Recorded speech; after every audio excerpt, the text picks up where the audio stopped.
My dear friends and fellow Africans, greetings on this historic third day of the Obama Leaders Summit.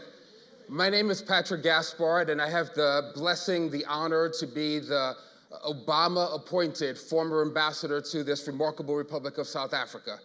It is really a humbling honor to return to this country I love, at the invitation of a president I revere, and to be here on a campus where I had some of my most meaningful engagements to meet you, the generation that we have long been yearning for.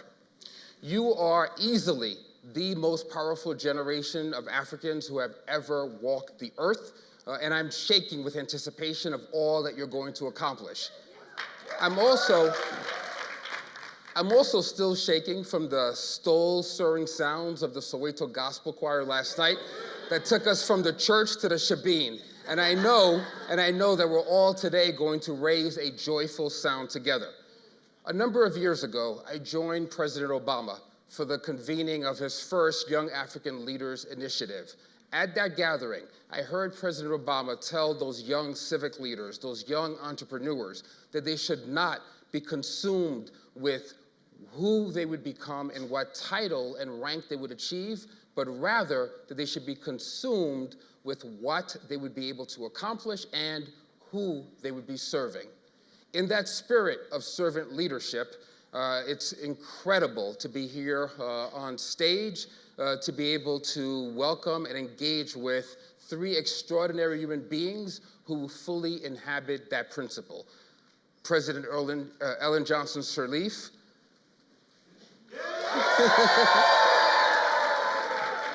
Secretary General Kofi Annan, Undersecretary General, Special Envoy, Minister, and Ambassador Lakhdar Brahimi.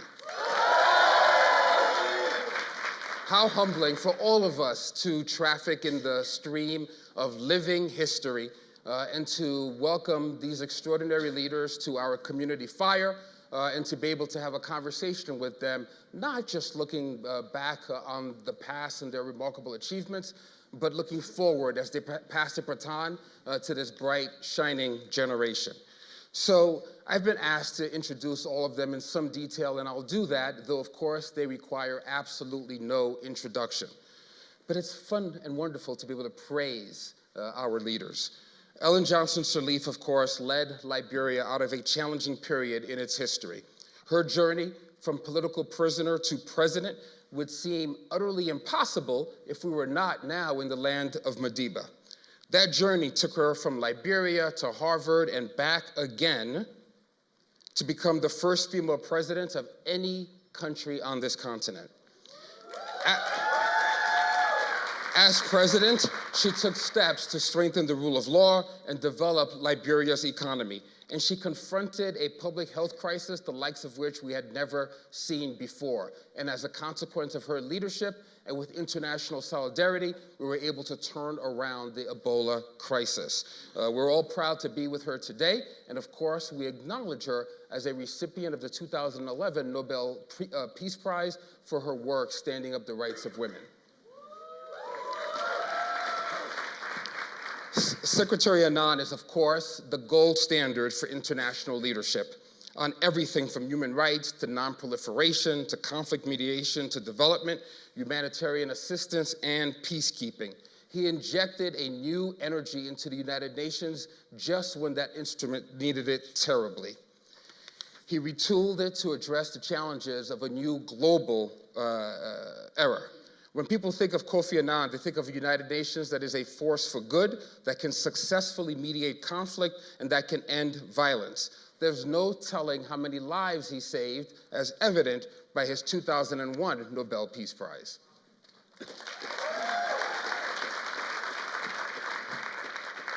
Ambassador Brahimi is really a role model for all of us who've had the distinction of serving our nations as envoys. From former freedom fighter to diplomat, there's arguably no one on the planet more respected when it comes to political insights and diplomatic judgment. He is one of the most talented envoys of any generation, incredibly effective diplomatic chess mind whose storied career spans one assignment after another. whether authoring a landmark report on the future of UN peacekeeping, mediating, and resolving conflicts and forging peace, the ambassador should inspire all of us to keep going even when the odds seem impossibly set against us. So, can we jump into some questions? Thank you, with your permission. I'd like to be able to go backwards in order to go forward. Your accomplishments can be rather intimidating, and for those of us who are mere mortals, they may seem impossible to actually reach. President Obama is fond of saying that the most important office in any democracy is citizen. So let's go back to a time when the three of you were just that, young citizens. And I'd like to have you take us back to a moment when you had to stand and be counted at a critical juncture in your careers. Ambassador, you joined the campaign for independence from France when you were all of 18 years old. Secretary General, when you were 19, Ghana became the first African nation to achieve its independence, and all of us wonder what endless possibilities stretched before you at that juncture. Madam President, the average age of this Obama leadership cohort is 31 years old. When you were that age, you served already as Assistant Finance Minister in your country, and you famously or infamously called companies, corporations to account who were offshoring their resources and not sharing them with the people of Liberia. So critical junctures when all of you were young and you could have made a decision to sit down and wait your turn, but you instead stood forward and said, I will be the difference. So I'd love it if you would share with this cohort what you experienced in those moments and what compelled you to step forward. I will begin with you, Madam President. Well, being in charge of helping to address the multiple needs of a poor country very well naturally endowed with resources, but with limited capacities to be able to move forward. What this required was determination to set clear goals and to do whatever was required to achieve those goals. Being able to build a team that had shared values. Again,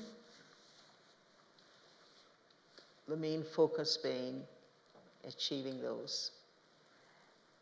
In our case, in order to build the revenue required to meet our development aspirations, one had to take some very hard decisions. Decisions regarding the sharing of resources between those in the private sector and the government in terms of ensuring fair taxes to government. And that sometimes means taking some very hard decisions. But I think the clear thing was, what's the end result of all this effort? The end result is to make a meaningful impact on the people the country serves, and to ensure that they too feel the difference that comes from those hard decisions that are made. And it's not obstacle-free. To make decisions, one balances how much of it would affect some negatively. On the other hand, how much compromises one has to be made. But once one is determined that that goal is right, that the output that one seeks is the right one, and that it does make a difference in the lives of people, one can build that teamwork that enables one to achieve those goals, and ultimately one gets the appreciation, endorsement of the people because it has affected their lives positively. A Clarity on a sense of values, and you also mentioned team, to make it clear that you never considered yourself as somebody who was doing this on your own, but in community and with others. Secretary General, I wonder if you would also share how you stepped into your courage as a young man at the dawn of independence for your nation. Thank you, Patrick, and I'm extremely happy to be here with all of you this morning. I have a bit of a sore throat, but I hope you can still hear me. Can you hear me? Oh, okay. The ambassador is right. I came of age at the time of Ghana's independence. It was an exciting period. All of us young people were extremely excited and felt that finally we have a possibility of doing something for our country. But the most remarkable thing, or the biggest impact on me as an individual, was the change that came along with independence. In colonial era, almost everyone in real responsible position was an outsider, was an Englishman. The head of the police, the head of the army, the judges, the magistrates. There were some Ghanaians on it. But after independence, suddenly, you see Ghanaians in key positions, Kwame Nkrumah as prime minister, and you realize that change is possible, even very radical change. So you grow up, not intimidated by change, not accepting the status quo, not saying this is what we do, but what we can do, what we should be doing. And that also gives you, as an individual, that energy to move forward and take on challenges. In fact, sometimes people will tell you, you're dreaming, why do you want to do this? My answer is, I love to dream. And it always starts with a dream. If you don't dream, you won't even begin to do it. But you have to be careful. You must know when you're dreaming, when you're asleep, or when you're awake. Stay woke. Change is possible. You love to dream. Those are things that we have to hold on in the darkest of times and the most challenging periods. There can't be anything darker than the dawn of war. Ambassador, you were, as I said, a young man of 18 years old when you joined the struggle for independence, where you had to give the fullest measure of yourself, and you weren't sure if it would be the last full measure of yourself. And I hope that you might be able to share some of the lessons from those moments before you were ambassador and globally revered with this group of young leaders. Well, like Kofi and the President, I'm delighted, honored, happy to be in South Africa at this time and to meet these young people from our continent. As a matter of fact, I was much older than that. I was 20. When on the 1st of November 1954, there was a declaration that was distributed, leaflets were distributed in the country saying that there is a new group that was formed called the National Front of Liberation, who wanted to liberate Algeria from French colonialism. The French government said that this is, I mean, they laughed at it. This is the words used by the French Minister of Interior, who later on became president, François Mitterrand, said this is a thunder in a blue sky. There's nothing, no rain, nothing, not even clouds. And I remember an uncle of mine who we were sitting together in the village, and he was telling me, what are these people saying? They are going to achieve independence from France. With what? What do you have? And just as he was saying that, a tank drove past. He said, what do you have to face this? I told him, I don't think, we definitely have no tanks, we have no planes, but I think somehow we will make it.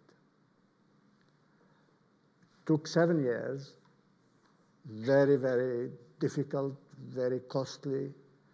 We think that out of the 10 million, 9 million Algerians lived in the country in those days, we lost 1 million people. But we achieved independence. So there is a price for your dream to pay. But I think if you have, you know, those dreams are really rooted in reality, and if you have the courage, the determination, the patience to achieve your goal, you can. And I think that, you know, it is so much easier for you than it was for, you know, your predecessors. You are much better educated than we were. I mean, our countries are now, at least we have gained more or less the control of our resources. We didn't have the control of our resources. You know, I remember when we started speaking of nationalizing, oil or other mineral wealth, we were laughed at. So now we have that. The problem is, how are we going to do it? How are we going to make the best use of what we have in terms of natural resources, and more importantly, in terms of human resources? And this is up to you. You can do it if you want it badly enough, and if you are willing to work hard enough for it. It's good to get a bit of a history lesson, and it's good to learn that President Mitterrand was always challenged with his forecasting. But thank you for those lessons, and it's profound and humbling to hear about that moment, particularly when one considers all the Algerians who did not make it to the other side of independence and liberation. What is it that Fanon said from that period of struggle? That each generation must, out of relative obscurity, encounter its destiny, fulfill it or betray it, and it's our great blessing that you fulfilled yours. If I could go back to you, Madam President, your response to the question was comprehensive and delivered with your typical strength of character and force. But I wonder if in that moment or others, there were incredible moments of doubt that led to self-reflection, that made you perhaps want to step back away from the light and into the shadow, and to allow others to assume leadership, and where you drew strength from in those moments of doubt. And you have been unflinching in discussing what it meant to step into that leadership as a young woman in particular. And I wonder if you might speak to that dynamic as well.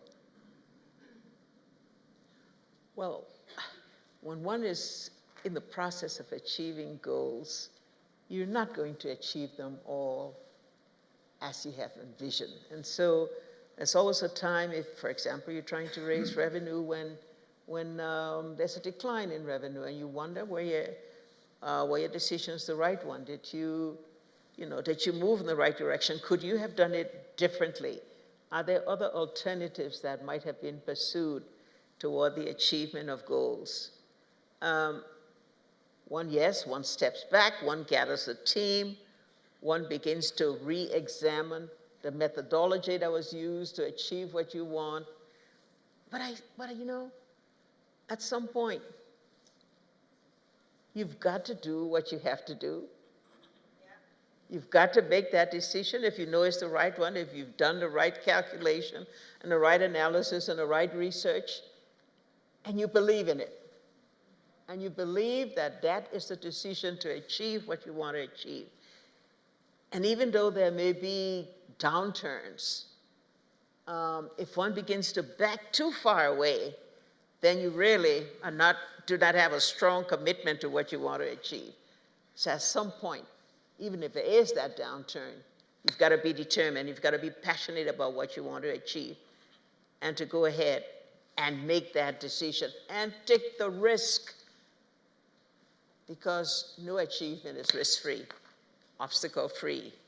But that determination to keep plodding, and if you keep going the way you've started and what you committed to, that obstacle will be overcome because you've stayed the course with determination. In our case, long or patriarchal society, I had to do it as a woman to set the example for women.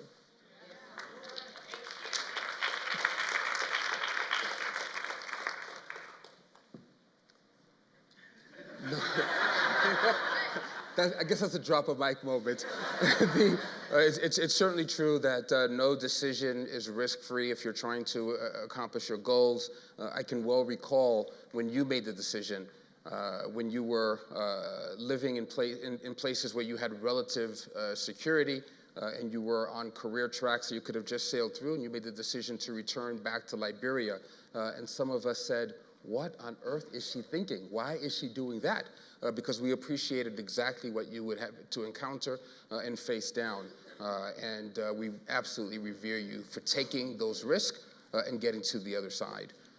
Secretary General, for my generation, when we hear Kofi Annan, we pause and we show respect, and we consider all that you had to sacrifice.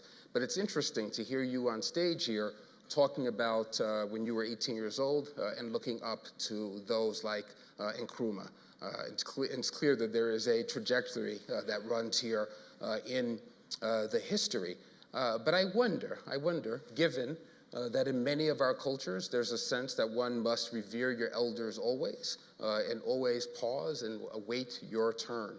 I wonder how you faced the moment when you had to step up and use your agency and your voice in the midst of others who you revered, who were a good deal older than you, and who perhaps you were not in agreement with and always aligned with. That's a very important question, because we grew up at a time when it was felt that young ones must be seen but not heard. Yeah, you see. Must be seen but not heard. And I had lots of questions as a young person. And so I was, even if I was not seen, I was asking questions. And sometimes I challenged the old. It was not always appreciated. I remember the first confrontation I had with one of my bosses, who was about 30 years older than I was. I had then moved to Addis from New York, and they sent somebody to come and discuss an issue on which we disagreed. And the fellow who came to discuss the issue with me had never met me. So he came, we discussed it back and forth. And he turned, as he walked out the door, and looked at me and said, "But you're young." I wasn't questioning that. And he repeated, "You are young," as if it's an insult. I mean, you should know your place. You shouldn't be writing these sort of letters or asking these sort of questions. And that experience also taught me, and which I pass on to you, the young ones, that one is never too young to lead. You must always remember that. And we are never too old to learn. I'm sure we'll walk out of this hall this morning having learned something. But for a young person to break into some of these things is challenging. And sometimes it's difficult. I recall when I was director of the budget, the first African to be named director of the budget. And there was a meeting in New York. I had come in from Geneva then. And we went to the meeting room, conference room, sat around the table, said we were to start at 9, 9:05. Nothing happened, 10. I said, what are we waiting for? They said, we are waiting for the new director of the budget. I said, I'm here. So we started the meeting. But you don't let these sort of things throw you. You go on and you do your work. I mean, eventually I made it to the Secretary Generalship. But even there are challenges. Sometimes we will have a meeting, we'll discuss an issue, and my staff will say, Mr. Secretary General, we need to stick our neck out on this issue. And you look around the table and you discover it's your neck, they are volunteering. Which is fine. I mean, if I want to volunteer my leg, I do it myself. Don't let others volunteer your necks. You decide when you do it. The other problem you're going to have is we are on a continent where we'll be talking about change and reform. And as Madam President has said, the difficulties and the challenge we face.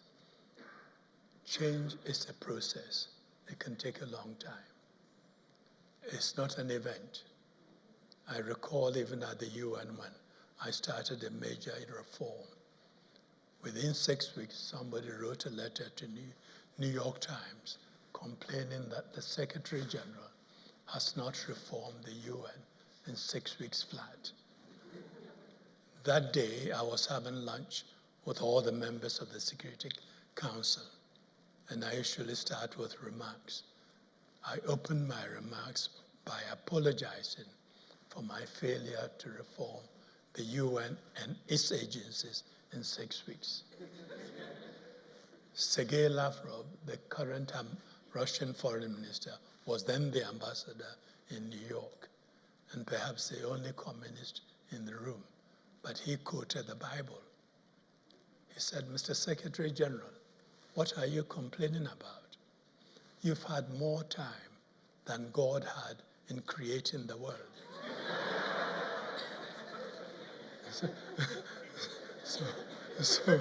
So I responded, Mr. Ambassador, you are right, but God had a unique advantage. He works alone.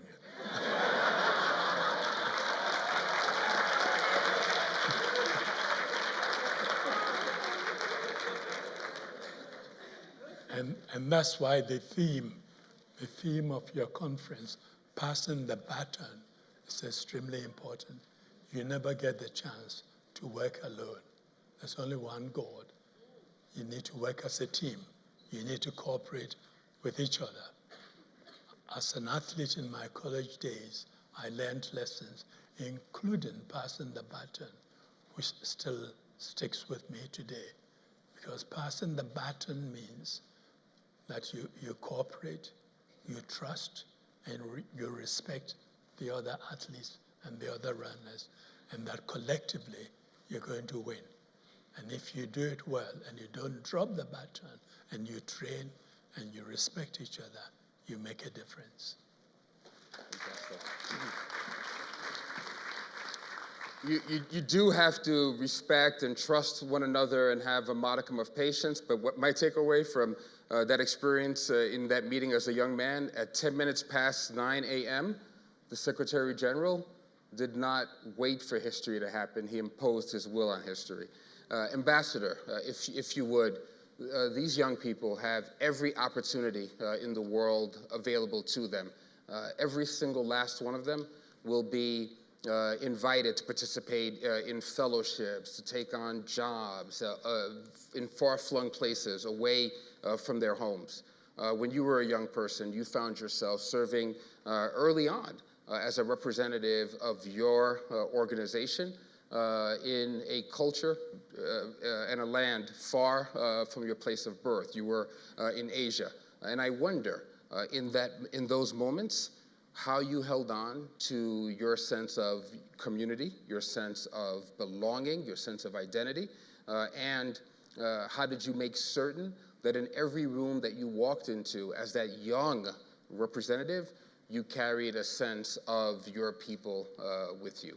Just wonder if you'd share some of that. Yes, I was 22 when I went to Jakarta to represent the FLN, the National Liberation Front of Algeria, in Southeast Asia. And Sylvester, could you say your age again when you went and researched that role? I was 22. Far away country, far away region. You had to, and dealing with people who are much, much older. You say, I had at that age, 23, 24, 25, the opportunity of meeting people like Sukarno, Nehru, Chou En-lai. Again, a story, there was the Prime Minister of Morocco came to visit. Morocco was independent, and the Prime Minister of Morocco came to visit Jakarta. And I went to see him, and we were sitting on the balcony of his hotel room, and we were talking, and he was looking at his watch all the time. I said, if you are busy, I will leave. He said, no, I'm not busy, but Brahimi, hasn't arrived yet. Because there was a man in Algeria called Sheikh al-Bashir al-Ibrahimi, who was an old man. He thought that the Brahimi who represented the FLN must be that man and not this young man there. So you see, it was a struggle to say that, yes, I am this very, very young man, but I do represent my people and the struggle of my country. So you see, this mixture between self-confidence, but also a lot of humility is absolutely important. And let me tell you a story here. Kofi, in 1988, I was sent to Afghanistan by this man, and I begged him. I said, why Afghanistan? Why not Sweden or something? But he said, no, it's Afghanistan. And in 1998, the Taliban swept most of Afghanistan, and in a city called Mazar-e-Sharif, they killed 9 Iranian diplomats and arrested all the Iranians they found there. So Iran massed 200,000 soldiers on the border between Iran and Afghanistan and threatened to invade. The president of Iran came to New York for the General Assembly, and he told Kofi, I don't want war with Afghanistan. Please help us avoid war. So they had about 100 prisoners in the hands of the Taliban. And I went to Kandahar, where the Taliban had their headquarters, and met their leader, Mullah Muhammad Omar. He had a young man sitting next to him. We're sitting, they sit on the floor, so we're sitting there. And he had a young man translating for him. Clearly, he was doing a very, very good job, because the conversation went on for 3-4 hours. At the end of it, it was very successful. We got all the Iranians freed. The bodies of the 9 people killed, we sent them back to Iran. And I was very proud of myself. I achieved something rather, avoided the war between Afghanistan and Iran. Many years later, a friend of mine, an American, was in Afghanistan, came back, and he said, I have a message from that young man who was translating for Muhammad Omar. Yeah, I said, he's a very able young man. He said he sends his greetings and also his apology. I said, greetings, welcome, but apology for what? He did his job. He said he is apologizing because he didn't translate faithfully what you said. why on earth did he do that? He said, you see, you said some things that may have been, not accepted very well by Mullah Muhammad Omar. And he didn't want war between his country, so he changed that, those things that he said. So that was a very humbling experience. It was not I who succeeded in convincing Muhammad Omar. It was that young man sitting next to him. So, you do your work as well as you can. You have confidence in yourself that, yes, you can do the job.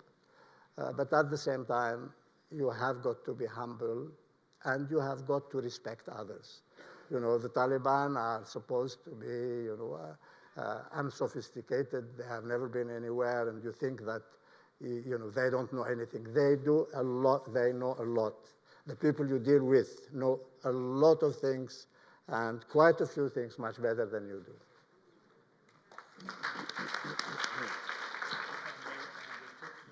You're the Secretary General. You need not ask. Yeah. No, yes, I saw Wakil, the foreign minister. They had a foreign minister, a young man, when they were going to destroy the Bamiyan statue. Ahmad Wakil, Wakil.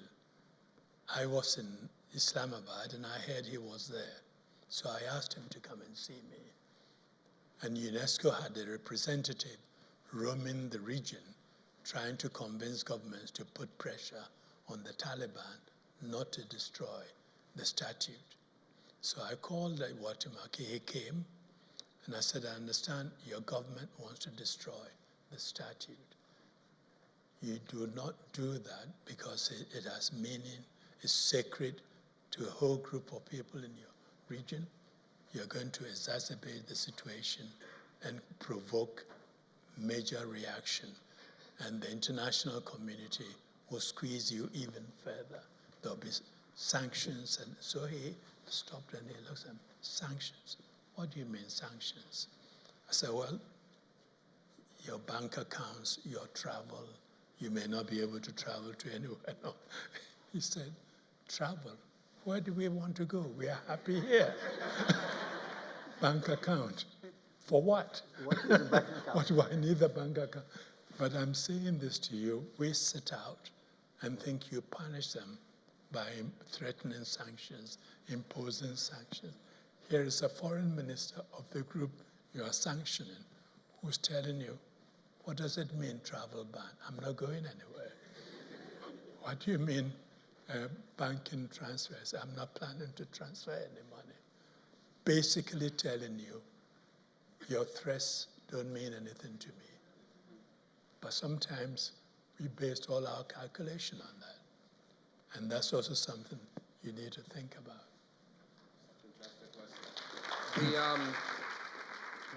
We're on the verge of opening this up so that you can engage with these remarkable leaders directly. But I'll ask, if I can, one final question from the facilitator's chair while I still have the gavel before I turn it over, before I pass the baton to you. I've been listening to these young leaders over the last few days, and I know that all of them, each and every one of them, is burning with what Dr. King would have described as the fierce urgency of now. It's clear from your stories that all of you had a healthy proportion of that vitality in yourselves as well. And yet, each of you were patient enough to become deep institutionalists, to work in the boiler room of the World Bank or the World Health Organization or the United Nations for many years. And so I wonder, as I close out this first half, before we turn it over to these young people, what you might impart to them as things that you struggled with, that you encountered, that you hope they never have to encounter because you went through it already. And once liberated, freed of that burden, what do you hope that this generation will be able to accomplish on this continent that your generation and my generation could not?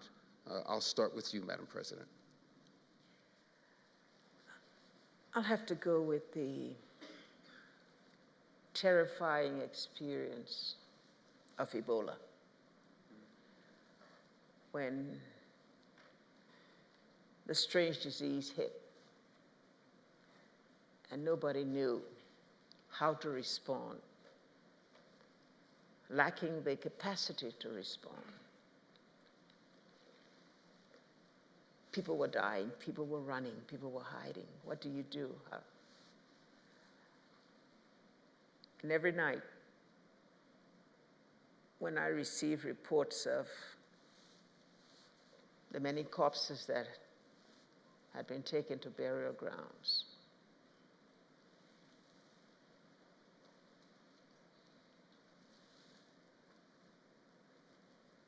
we reached a place where we had to make a decision. Liberia is more than 75% Christians. But the decision was we could not cope with the many people were dying. And so I decided on cremation.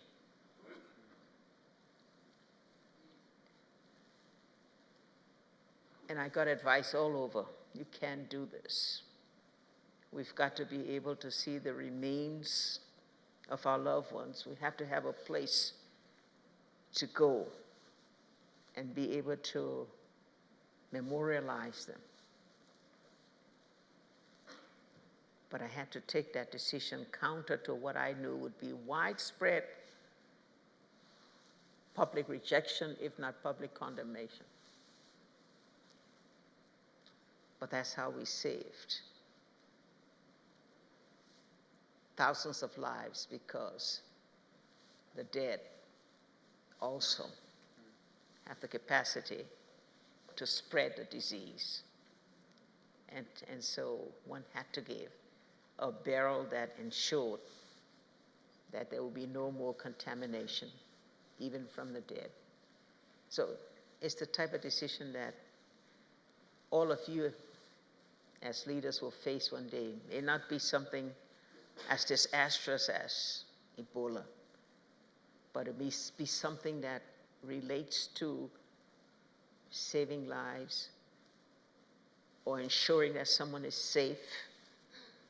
Some young girls, some children, some people in the villages facing some extreme casualty. You'll be faced with that.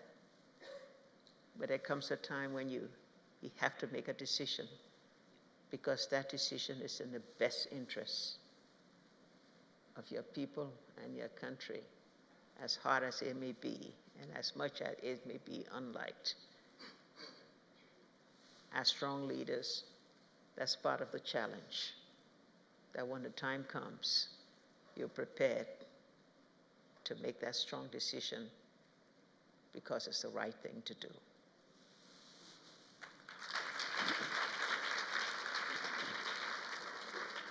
The same question and brief responses from the Secretary General and the Ambassador, and then we will open up the floor.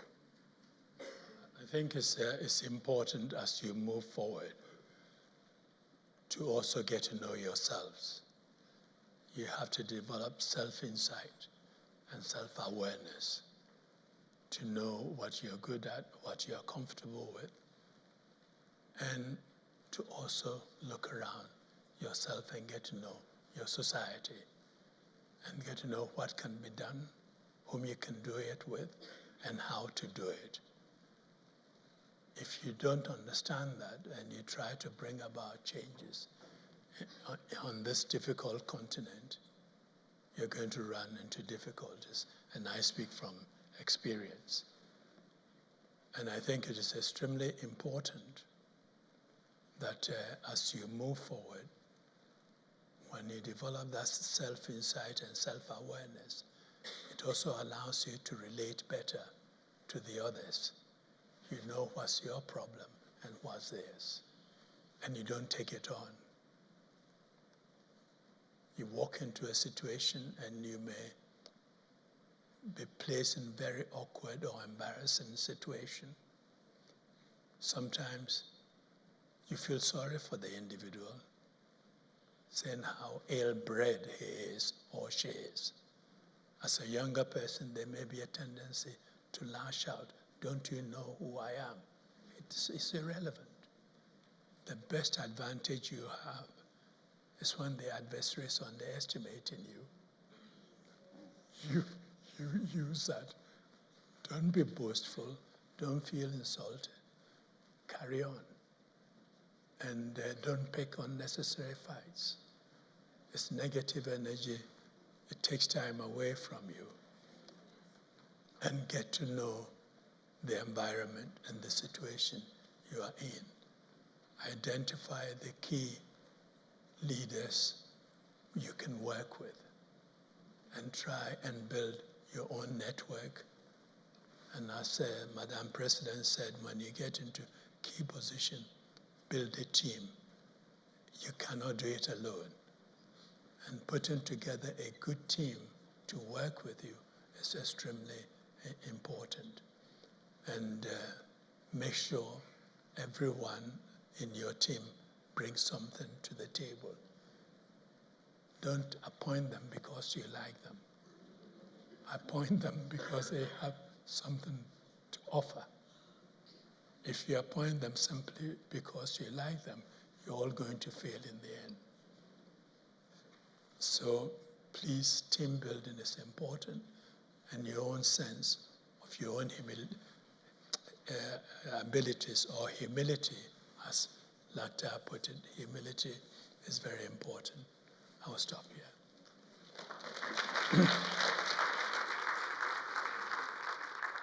You know, in the 1950s and the 1960s, cooperation between the liberation movements in Africa was extremely close and very effective.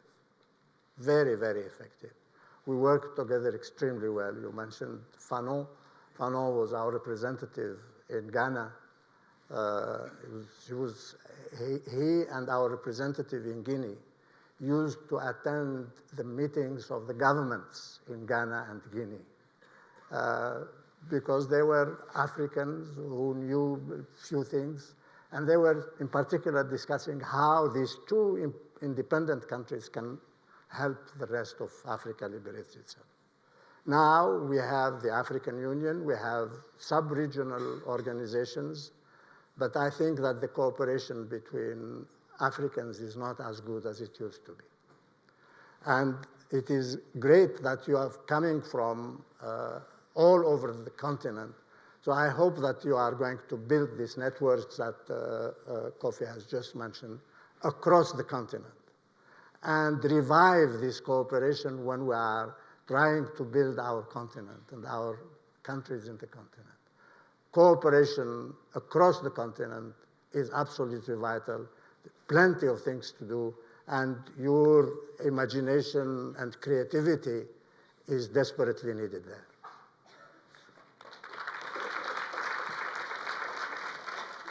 And now the microphone is yours, the floor is yours, and I know that there are those from the foundation who will help us to pick those we should select on.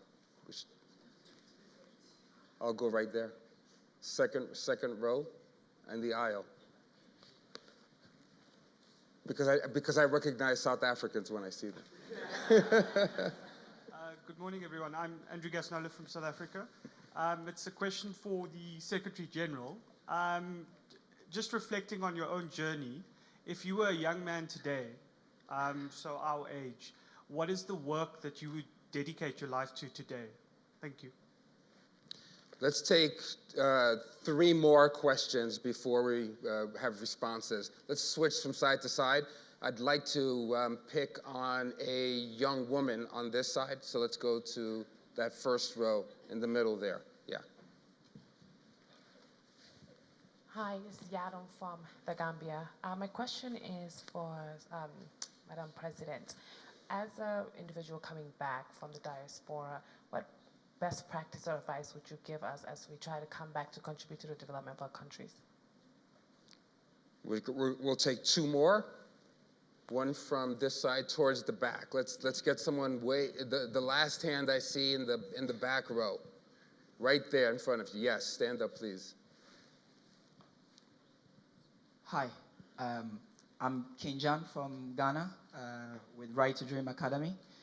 I will first quickly like to touch on what Secretary General talked about, values that you learn from playing sports and being an athlete. It resonates with me.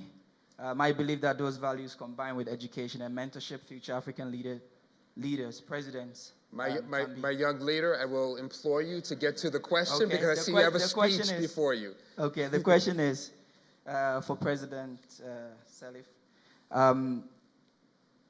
What did you personally see in current President George Weah? And how can Africa go about building the next leaders through sports? So we have one question for the Secretary General, two for President Sirleaf. I'll take one last one for now, and we'll see if we can get other questions in after the responses. I think the young man on the, no, actually, sorry, there was a young woman who had, yes, in the middle, there, yeah. Sorry, my brother. Trying to maintain my balance here. Thank you. So this is for real. For the Mama, this is for you. My name is Uchenna. I'm from Nigeria. So immediately I came in and I saw you. I wanted to ask this question. When you were growing up our age, did you have a dream you would become the president? Who helped you? Who helped? Who was your support system? Thank you. So we'll begin with the question to the Secretary General from our young brother from South Africa, who asked what pressing concern and issue you would work on right now if you were 31 years old in this room. I think if I were starting out and I'm at your age, one of the issues I would really want to focus on will be the environment, the climate change, and what it is doing to our world. Climate change is an all-encompassing threat. It's a threat to our livelihood, to our health, to our source of water, and is turning whole fertile lands in Africa into dust bowls. So we can do all the planning and things we want. If we do not tackle the climate change issue, we are going to find ourselves in a very difficult situation to lead to conflicts. We'll see a migration due to climate conditions. And so I would have liked to pose at my age, when I was your age, the political aspects were extremely important to me.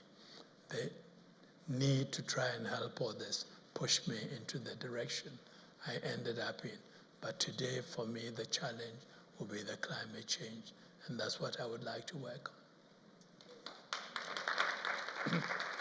President Sirleaf, to no one's surprise, you're the hero of many, and so you received the lion's share of the questions. I will fail to properly summarize the first question, but it was about, I believe, the support for women in the diaspora. Another young woman asked whether or not you always had a clear sense as a young person that you aspire to this level of leadership. And who supported you in those struggles. And someone else asked about what you saw in the new president of Liberia and your aspiration for the future. Let me first commend you for returning from the diaspora and going back home to join in the development of your country. Based upon what you've learned, how you have pursued a profession, now that you're back home, determine what you want to be. Just say that whatever you want to be the best at it. And that requires a lot of hard work, a lot of determination, a lot of force, a lot of focus. Go for excellence. And I think that way you'll excel, you'll get your dreams, and you help your country. The I believe the majority of the young people of Liberia who in a democratic process elected our current president, President Weah, saw in him a talent that enabled him to have amassed three awards, 3 areas where he excelled, and that they determined that having excelled to become the world's biggest football player, I think 3 different areas where that he had certain skills and the popularity that afforded him, enabled him to be where he is today. No, I did not, in my childhood, dream to be president. But what I did do was to determine that I would stand out, that I would take position, that I would determine what I wanted to do. And what I wanted to do was to keep moving up the ladder. The idea of president sort of evolves on you. After you've achieved one rung, you want to go another one, you take decisions, you're not afraid to say the things you want to say. And then the presidency, suddenly it begins to come to your mind. Well, you know, if I can be head of my class, I can be head of my association, there's got to be a higher area, and then you keep plodding along. And so that was a processing journey for me until I got where I want to get. Plus, you remember I was the one who said if your dream doesn't scare you, it's not good enough. So please do dream. Let's take 4 more questions. Let's go to the wings of the room this time. I want to make sure to get coverage all around. I see this young man in that second row. He's got his hand up, please. Thank you. My name is Mobile Moyo from Zimbabwe. Maybe this one is for Madam President. In your opinion, what are the maybe 2 key challenges that we need to address with the African peer review mechanism to ensure good governance and accountability issues with our leaders in our respective countries? What's your opinion in those particular 2? Thank you.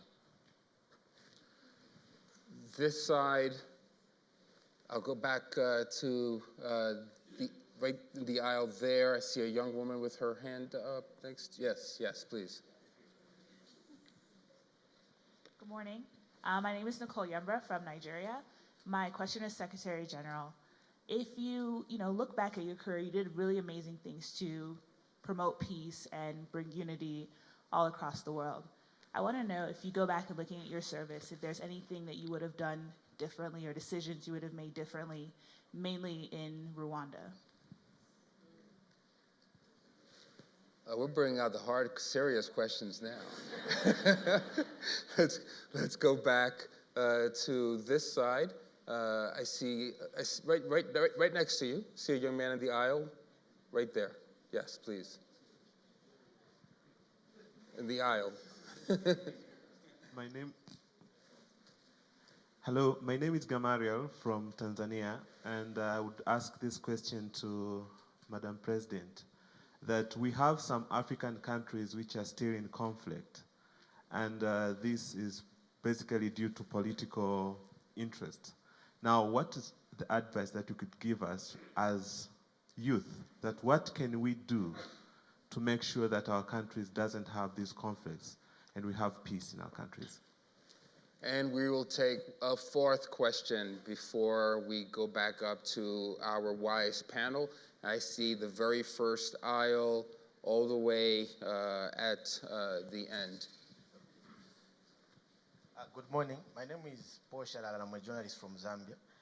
My question is directed to President Sirleaf.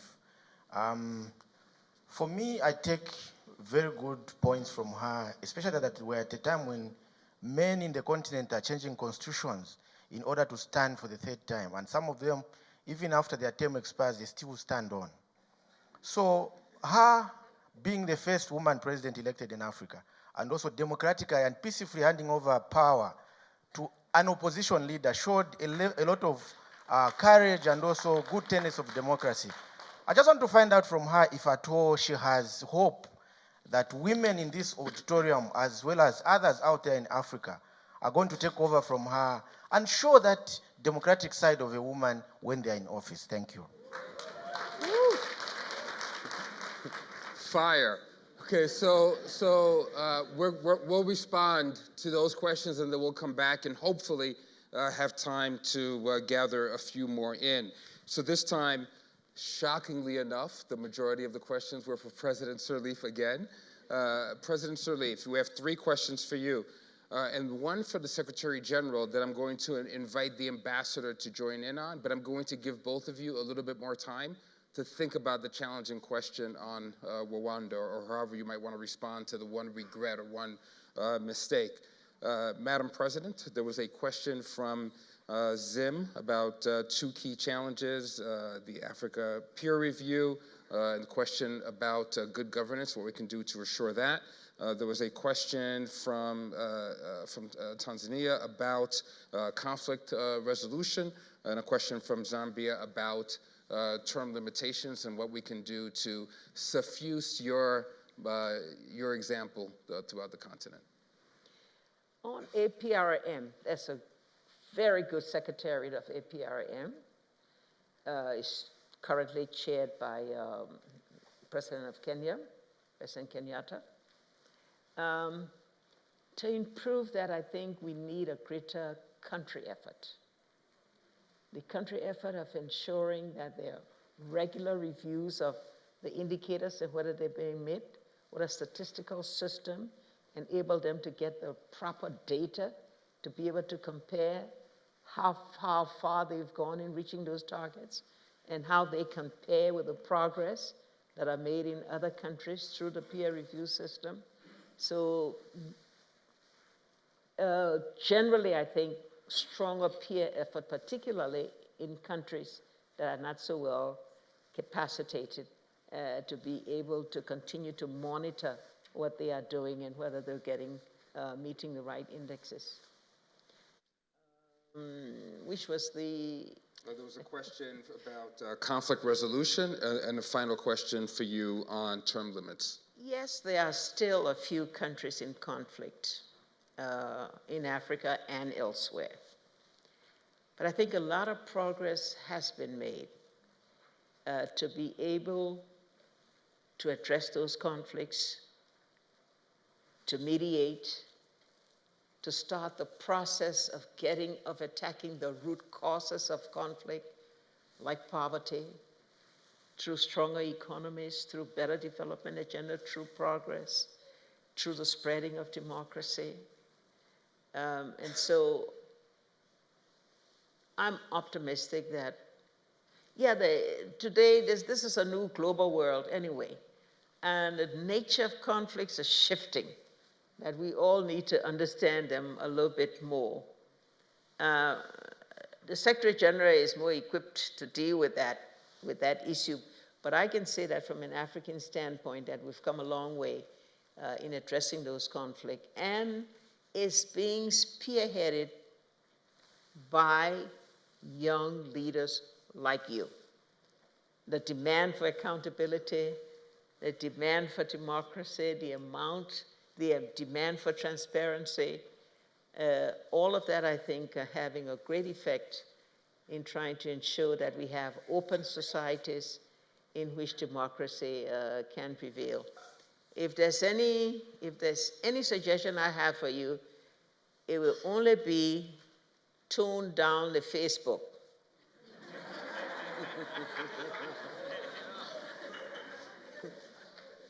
Madam President, you had one final question from the young brother from Zambia who asked about term limits and the strength of your example.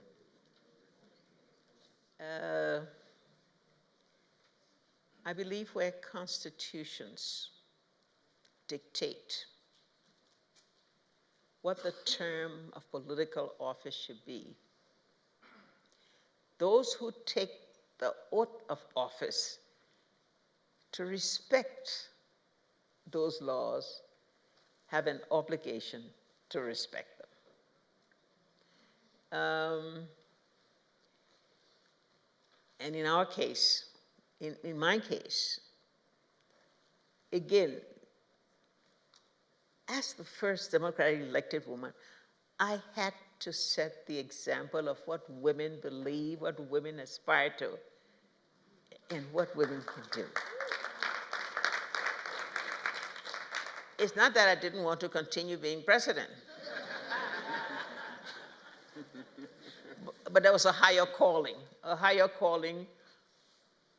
of giving up to emerging leaders like you, passing the baton to you. And I hope that one of you, we are a little bit blinded, so we can't see all the faces. And so I can't select one of you, but let's say it's not one. As I look across, at least 20 of you, women in this room, should go back home, and if you don't dream it now, start to dream it and go for it. You can get it. So Secretary General and Ambassador, if you would, we received a poignant question about regrets, mistakes made.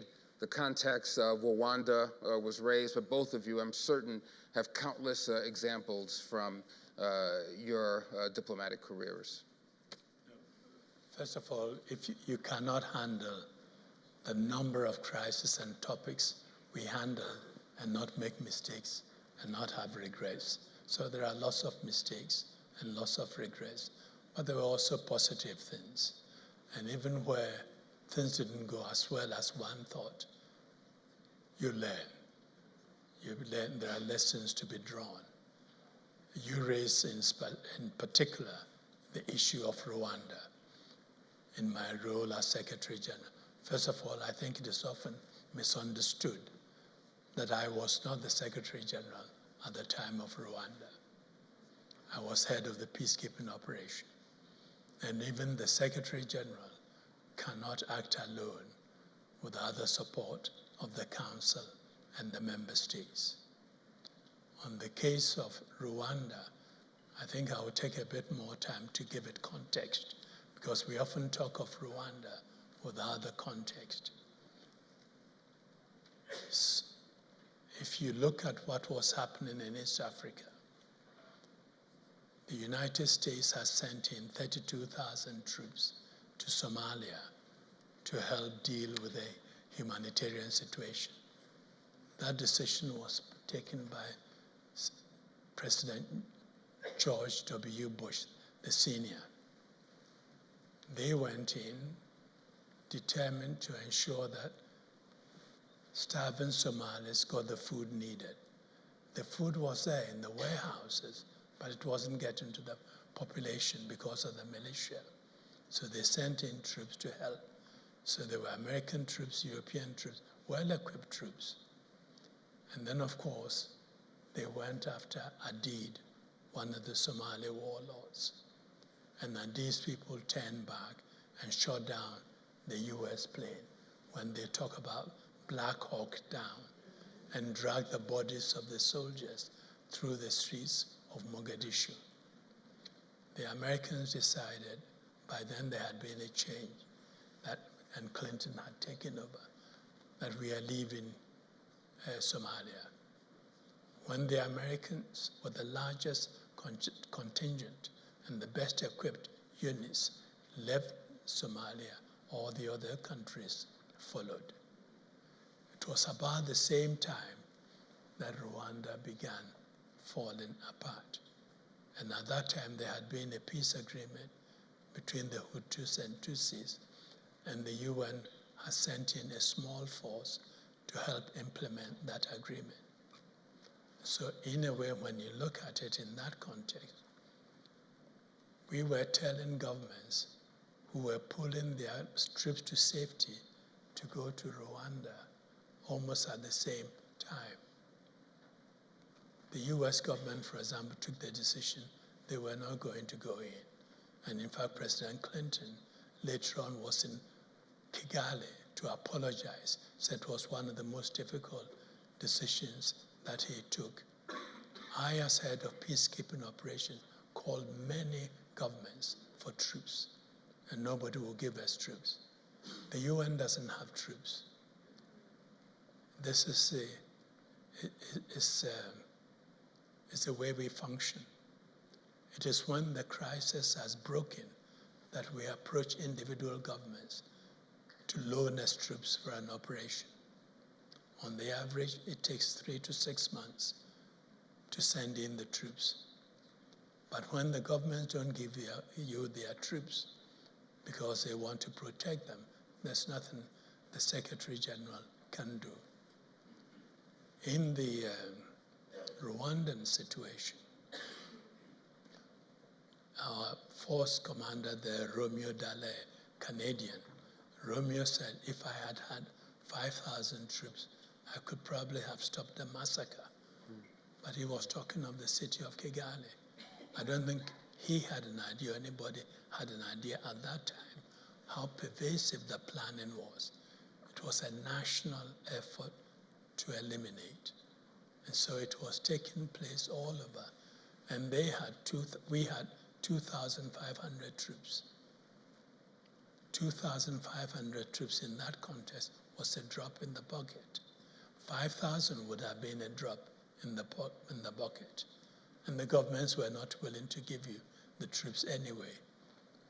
And even the 5,500 who were on the ground, the Sri Lankans were shot at and they were given instructions only to protect themselves. The best equipped unit were the Belgian troops. They killed 10 of them and they withdrew, leaving half a battalion of Ghanaian and a couple of Senegalese with Romeo Dallaire. How do you save a nation or stop genocide on the scale that we saw with those few men? That is the situation under which we were working. And that is also one of the reasons why, after Rwanda and Srebrenica and Bosnia and Herzegovina, when I became Secretary General, pushed for the member states to accept the concept of responsibility to protect, meaning that if a government is either incapable or unwilling to protect its people, the international community, through the Security Council, has the authority to go in and help. Because until then, the question is sovereignty. The government at risk will say, this is a sovereign issue. We have not invited you in, and you cannot come in. And the outsiders also use sovereignty as an excuse not to go in. We don't want to invade. We don't have an invitation. So responsibility to protect really clears the way if the will is there. So you took the occasion of regret, perhaps some mistakes by the institution, led to a set of meaningful reforms, because to quote you, change is a process, not an event. Mr. Ambassador, in the same vein. There are 2 reports that you will want to read if you are interested in what happened both in Srebrenica and in Rwanda that were commissioned by Kofi.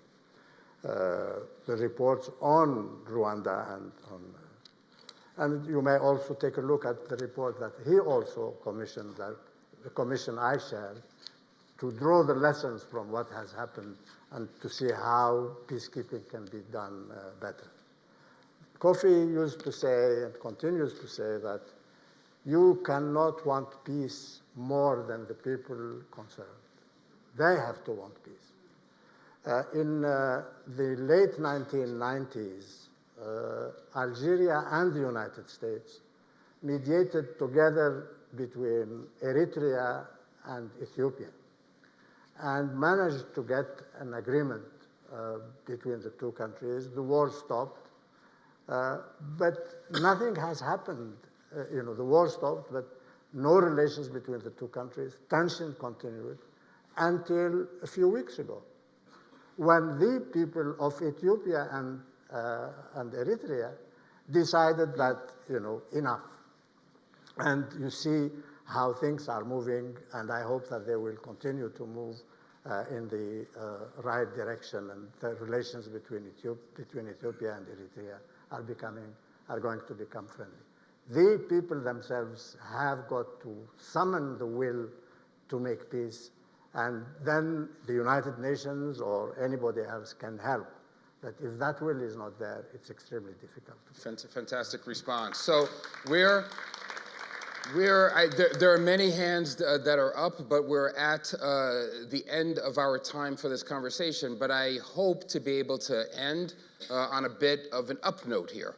My dear friend David Seamus, the head of the Obama Foundation, has inculcated in all of us that the purpose of this engagement with young people is to inspire, engage, and connect. I believe that the three of you have provided enough inspiration to electrify the entire continent. I'm sure that empowerment is something that is not a deficit in their toolkits.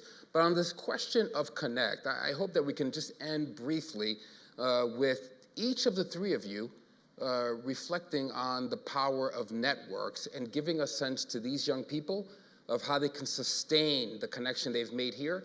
But I'm going to take it from a very personal perspective. I hope that each of you can speak to the connection that you have to the other two on stage, how you've maintained this network over decades, and how it's lifted you up both substantively and spiritually. I've been privileged to have had many opportunities to meet with Secretary Annan, to meet with Lakhdar Brahimi in different fora. That provides the means of being able to stay in touch, to continue to benefit from their vast experience that has helped me to grow in my understanding of global issues. And so for me, that's, we don't, talk on a continuing basis daily, but we meet sufficient number of times in so many places that relationship is strong, and I very much appreciate all the time. Don't forget that Kofi Annan was my boss.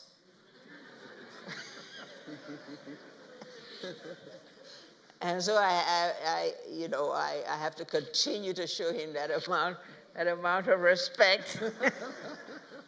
But I just whenever we're in meetings with them, it's so great for me. It's so a renewal for me, a renewal of all the many things that we all have shared values on. I'm going to go to the ambassador with that question, and then I'll allow the Secretary General to close us out to address the power of networks for this African Union that's in this room.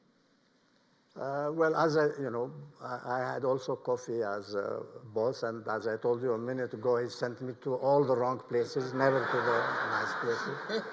But I have forgiven him for that. And Mandela, in 2007, put us together again in this thing called the elders.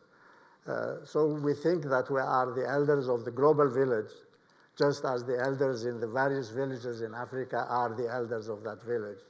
And I think, as I told you before, I think during our liberation struggle, we were cooperating and keeping close together much better than we do now.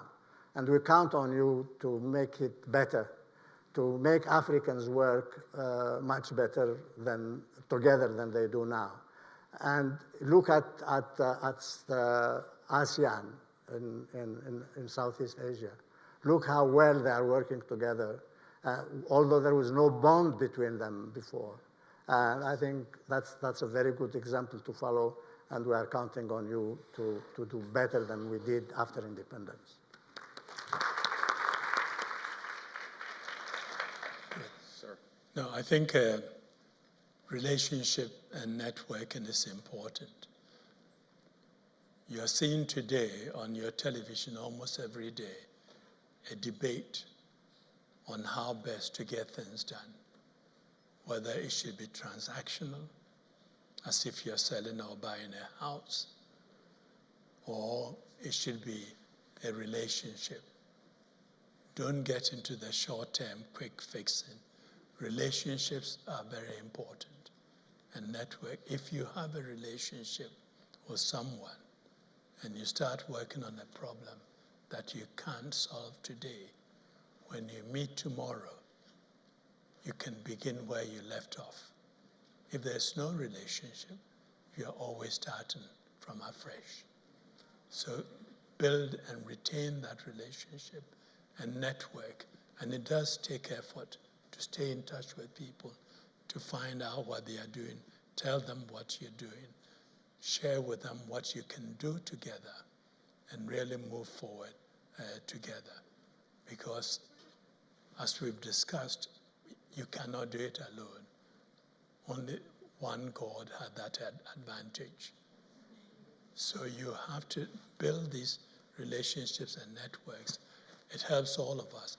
For example, we may not see each other for a year, but when we meet, it's as if we've never parted. The friendship and the relationship is there, and we can discuss issues in a manner that perhaps people who share an office on a daily basis cannot do it. So please take it seriously. Stay in touch with each other. I'm not saying that you're going to be able to connect with everybody. We go through life meeting lots of people. Our lives connect with certain individuals. When that connection takes place, take it seriously, build on it, and network, whether you are in the north, south, east, or west. Today, when you're all on your iPads and iPhones, it's very easy.